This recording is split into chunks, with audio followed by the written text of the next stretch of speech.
Hey guys, in this video I'm going to show you how to claim subway points from receipts.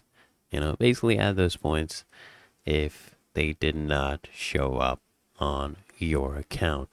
So if you basically forget to identify yourself as maybe a Subway Rewards member prior to the checkout, maybe in a restaurant, you can utilize their missing points process. So basically you're going to be submitting a missing points request via the website for purchase that has occurred within 30 days. Okay, so while you're filling out this form, you will be prompted to provide details from your purchase receipt.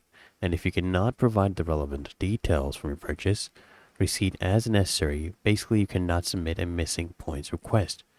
And after you've submitted that form, you just need to check your member account on the site, basically, 48 hours after you submitted the form, to see if your request has been granted. Okay?